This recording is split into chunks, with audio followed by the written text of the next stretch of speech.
All I have in this world is my balls and my word, and I don't break them for no one. Do you understand? Rightio legends, Chaos Chronicles, and we're back again with another video. And so today I'm bringing you a new series, and this new series is going to be called Chaos from the Vault. And so I've gone in search to find videos that I haven't seen before. And so I just figured that if I haven't seen them, then a lot of people probably haven't seen them, and that they would make a good series to do. So our first video from Chaos from the Vault is on Chopper, and I found these two awesome videos that I haven't seen before. And yeah, I think that they would make a good video. And so that is what we're doing today. But before we get into it, if you haven't already, jump down there and shoot me a subscription. And if you smash that bell icon, you'll never miss any of my clips again. And yeah, guys, we also have a Discord available now. So we're building a good community in there. And if you're like that, you want to jump in there and have a chat with the Chaos Crew community, it is connected to my profile now. And yeah, the merchandise store is connected to my profile as well. And we do have memberships available. And yeah, well, let's get into it. Chaos from the Vault. First one, Chopper Reed. Let's go. All right. Mark, can you talk about the conditions you suffer from? I suffer from, apart from having liver cancer and cirrhosis of the liver and hepatitis C. So still to this day, like 2025, somewhere between 85 and 95% of the Victorian prison population has hepatitis C. That absolutely blows my mind. There's a whole lot of needle sharing going on, and like homemade needles, it is just absolutely putrid, and it just makes it scary. Like, it makes things like normal things on the outside, like, you know, getting a haircut and stuff like that is dangerous in prison, because such of the population have hepatitis C, and they all just continue to get it because now there's a cure for it, and they just think, oh yeah, like, if there's a cure for it now, we can share needles. Well, there's no cure for AIDS and stuff. It's just death, you know? Like, yeah, I just don't get it. But anyway, that's how much of the population has it. Blows I my also mind. suffer from attention deficit disorder. And yeah. What sort of impact has ADHD or ADD had on your life, do you think? Well, I think it's destroyed my life. I mean, we had no knowledge of this when I was growing up. They diagnosed me as being autistic, and then some Professor Humphreys was his name. He was a child psychologist. He diagnosed me with suffering from autism. He said I was about 25% autistic. 25% autistic. As you know, guys, you can't be 25% autistic. You're either on the spectrum or you're not. Always laughed when Chopper said that stuff, you know, like, because obviously we all know that, you know, it's just him making that one up, that's for sure. And I was at his place one day, and I was looking at a screen with numbers, with letters on the screen. I just used to have to say G, F, H, 2, 7, 77, 92, A, B, Z, C, all this stuff.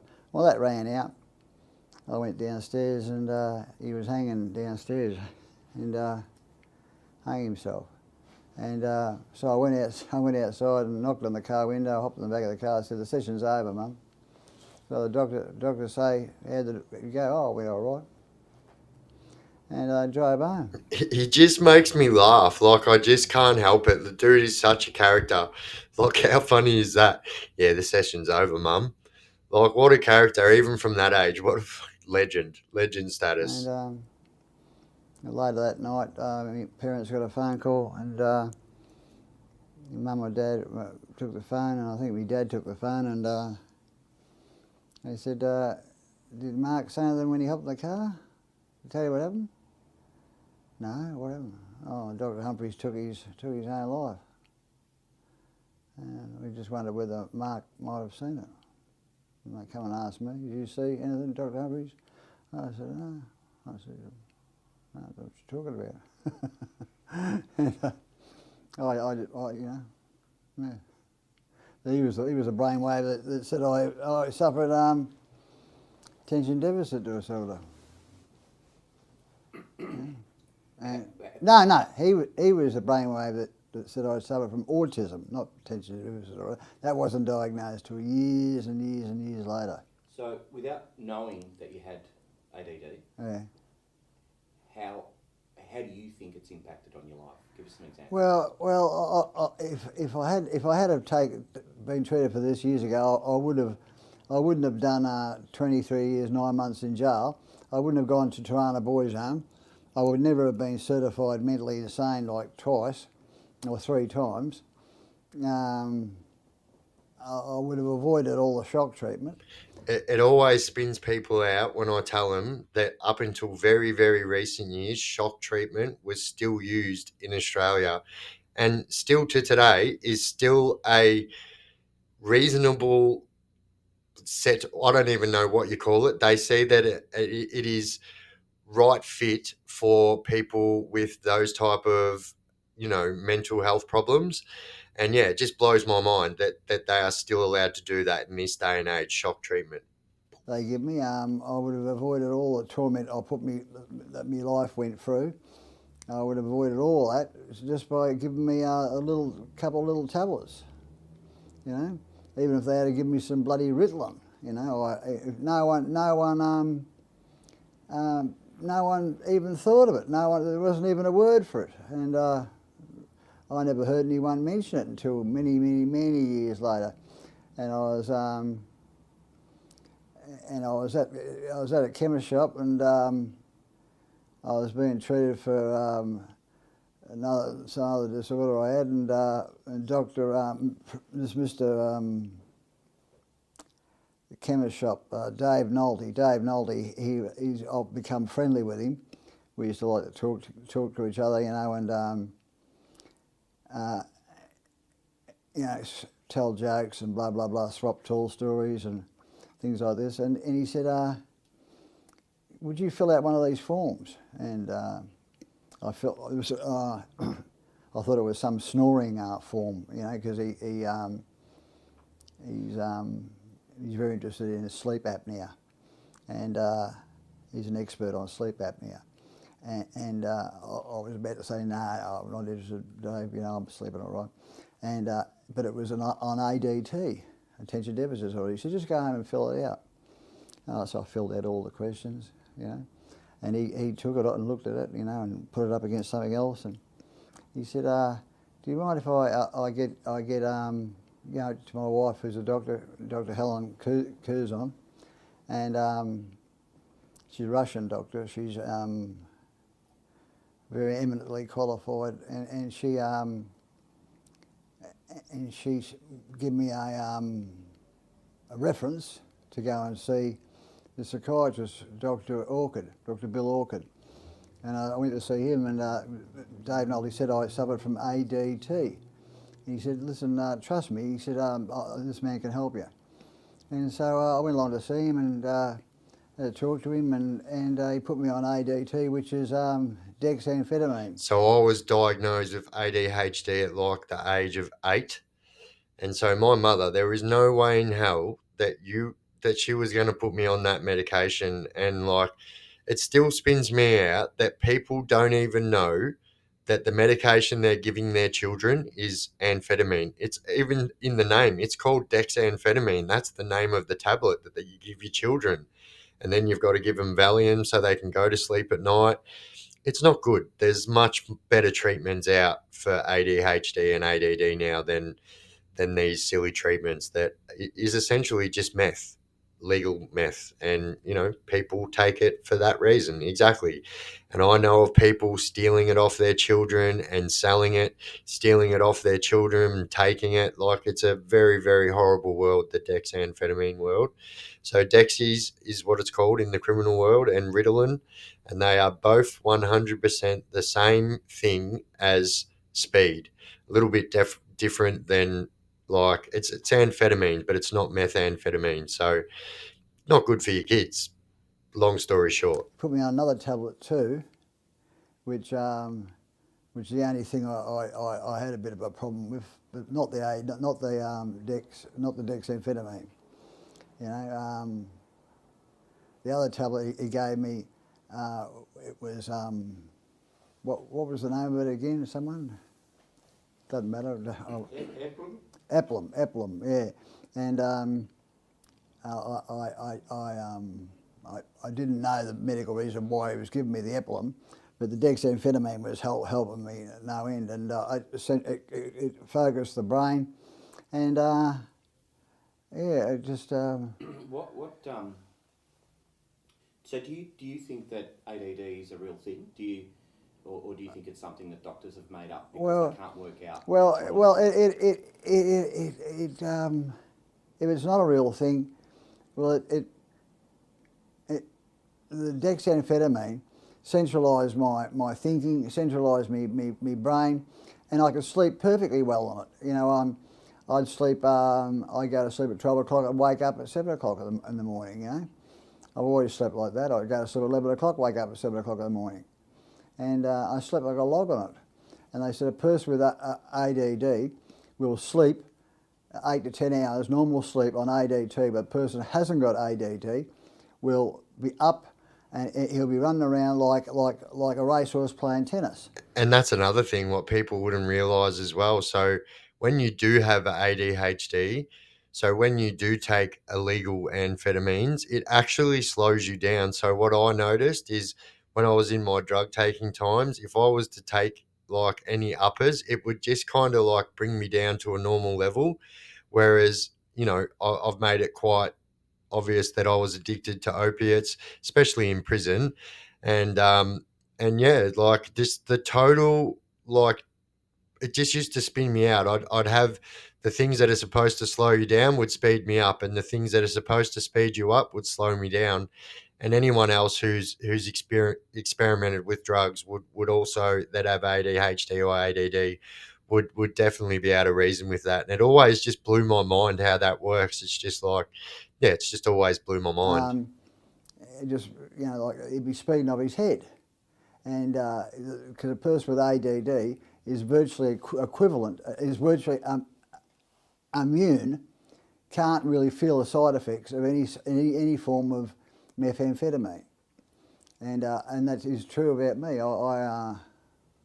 I sleep very, very well, and I've used that methamphetamine in you know, since 1984.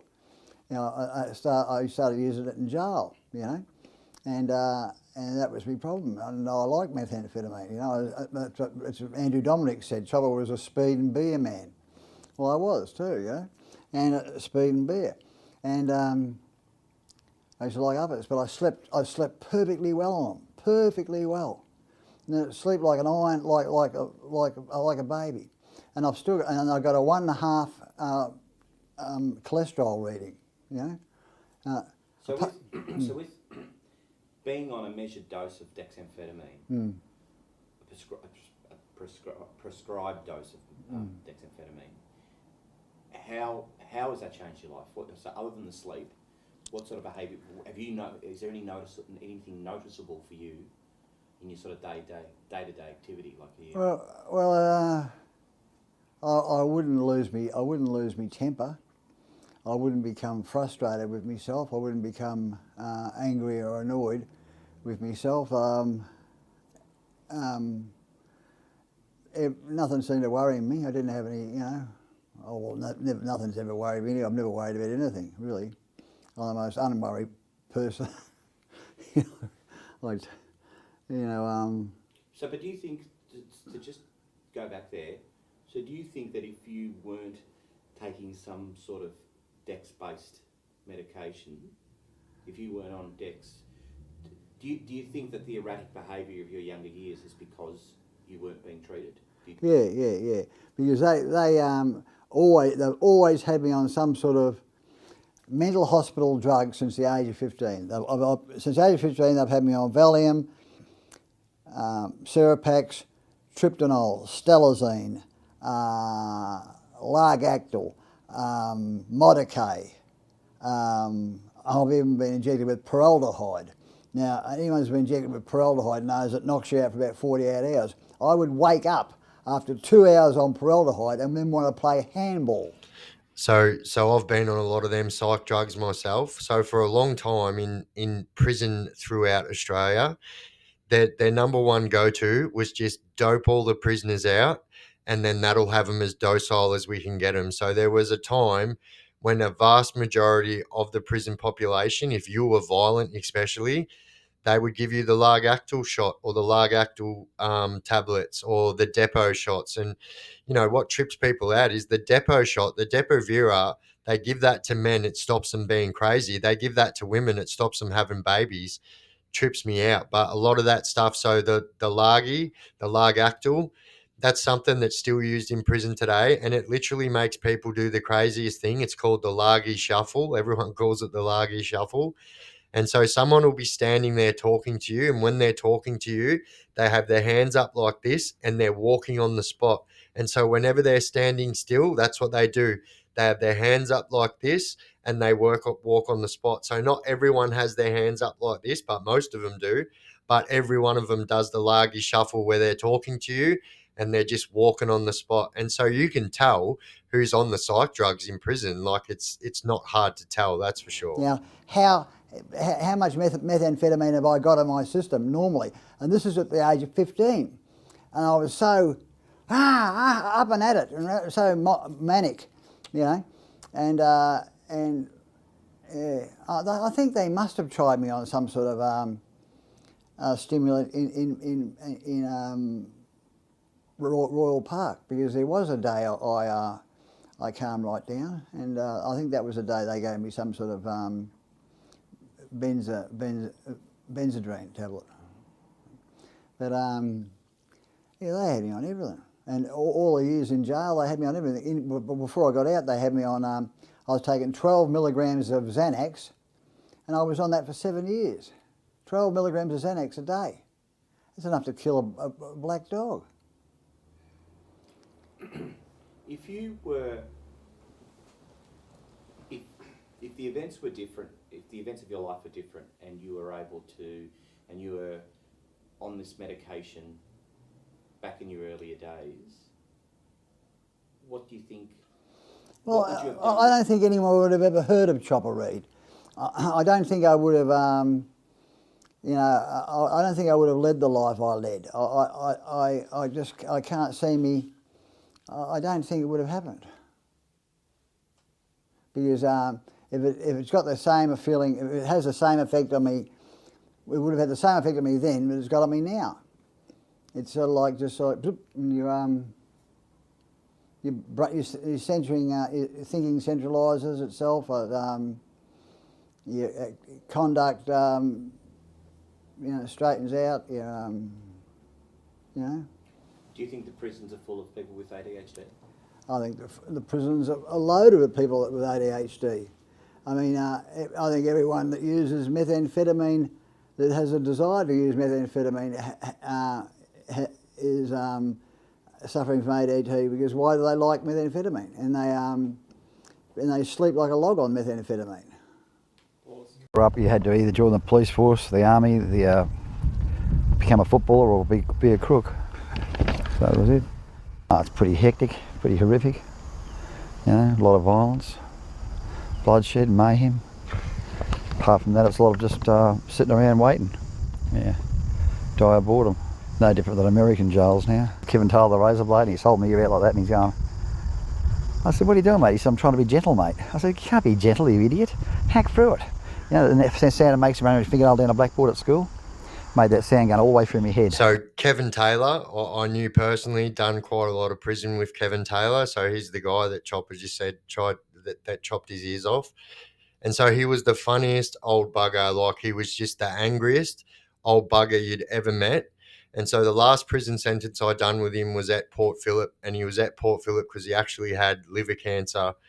And so he really fucking hated this new school crooks, and he really hated it. And you could see that I was like not like that, and you could see that I was a bit old school, and really took to me. And so one day he actually come to me and asked me if I would be his carer. So, you know, there's all different type of billet jobs you can get in prison, but being someone's carer who's sick, you can do that, you know. And Kevin was sick; he had liver cancer, and I remember him sitting to me tearing up one day, and it was hard for me not to tear up as well. I'm not going to lie. And he said, "It's just so hard." He goes, "You know, the Lord gave us everything, two of everything: 2 eyes, 2 ears, 2 hands, 2 feet. You know." He said the only thing He didn't give us two of is like a brain and our liver, and yeah, it was just hard. But I remember, so on this specific day, so Kevin had gone to hospital. He was going for treatment because he had cancer. Now I was his carer, right? And so, like I said, he really didn't associate with anyone, especially if you were younger. All the older blokes he talked to and that. And so at this time, so I remember one day I was in my unit and I was in my cell. And so my cell was up at the top tier, right at the very back of the unit. And I remember just looking out my door and I seen these dudes in biohazard suits come in and I was like, what the fucking hell's going on here? And then they walk up to the screws and then I see the screws point up straight in my direction. I'm like, what the fuck's going on here? And then next thing you know, the screws and security and the biohazard dudes walk up to my cell and they're like, righto, mate, you've got to come with us. And I'm like, no, I fucking don't. I'm not coming with you. Who are you? And they're like, well, the person who you care for, Kevin, has caught golden staph. And we believe he might have had it before he went to prison, before he went to the prison ward at the hospital. And so we've got to take you to St. Augustine's ward and we've got to put you and you've got to be locked down and have all these tests done. And friggin' blew my mind. I was like, what do you mean I've got golden staph? And like, yeah, thank God I didn't have it. Turns out that, yeah, Kevin didn't have it until he caught it when he went to the hospital the last time. So I was very lucky. But true story. So Kevin, I never seen Kevin after that time. So he didn't come back from hospital. He didn't die, but I don't know what happened to Kevin after that. I hope that, I hope that he didn't die in pain because I know that he was in a bit of pain. And yeah, funny old bloke, Kevin Taylor, and just a typical old school crook. Like he was an old arm robber and just a typical old school crook. And mate, I seen him like he must have been in his 60s, and I seen him about 3 different times tee off on young dudes, like just start giving young dudes 2-piece feeds over the phone.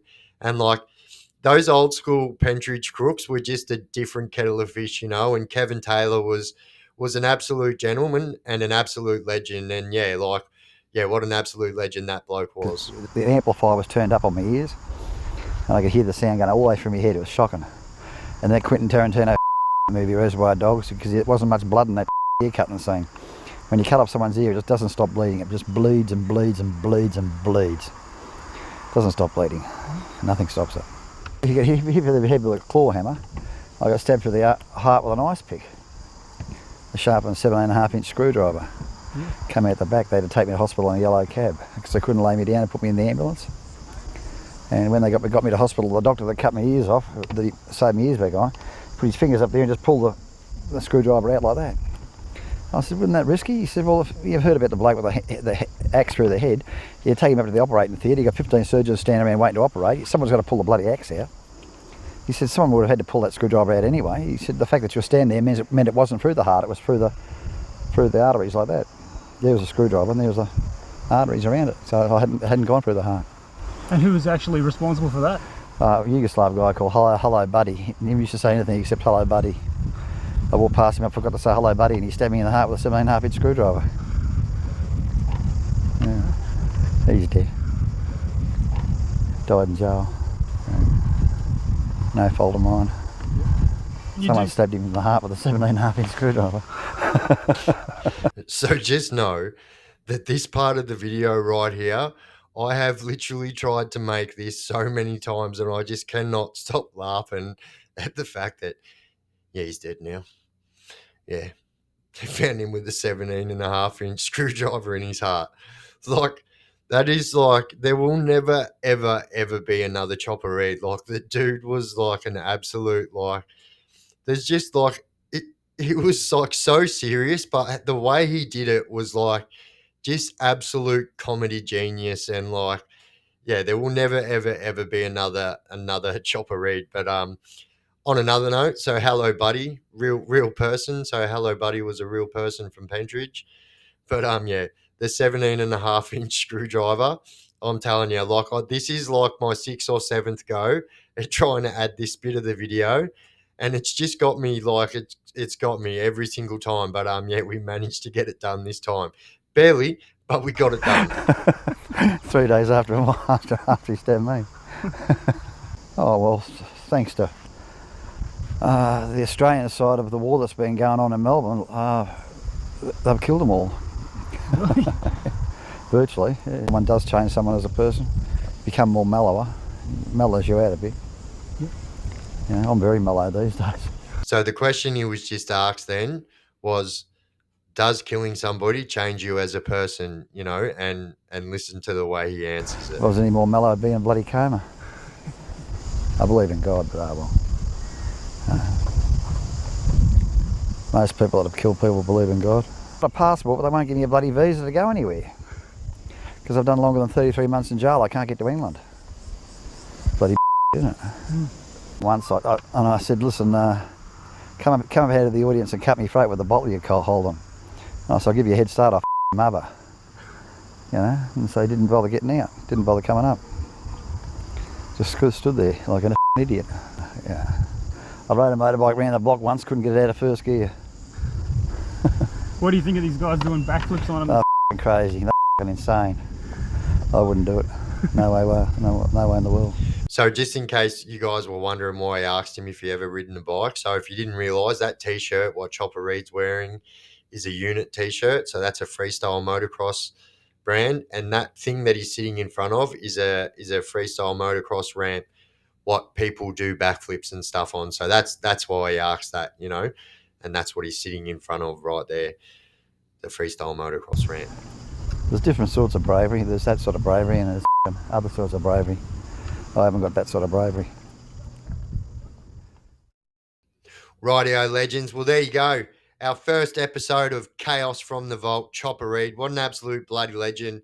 I hadn't seen these before, so yeah, that was awesome to watch. And yeah, we're starting to get a bit of a structure here now. So every Monday we're going to be doing our interviews. Every Tuesday we're going to be doing our Chaos from the Vault. And then our other days during the week, we're going to be doing our Chaos, our Underbelly's Most Feared series. So we've almost finished the Melbourne stuff now. We're about to move on to the Sydney stuff. So yeah, so much stuff happening here over the Chaos Chronicles in the next few months. Watch this space, and yeah, there's nothing stopping me now. And yeah, I'm just going to keep working harder and harder and harder, and keep trying to bring you guys good content every single day. And yeah, like I said, if you guys haven't already subscribed, jump down there, shoot me a subscription. And if you smash that bell icon, you'll never miss any of my clips again. And once again, we also have Discord now, guys. So if you want to come and join the Chaos crew on Discord, the link is in my bio. The merch store is in my bio. But yeah, there you go. Chaos from the Vault, our new series. I will see you guys tomorrow night with our Underbelly's Most Feared. But yeah, there you go. Our first episode of Chaos from the Vault. Don't do drugs and crime and you won't end up in prison. The Chaos Chronicles, where the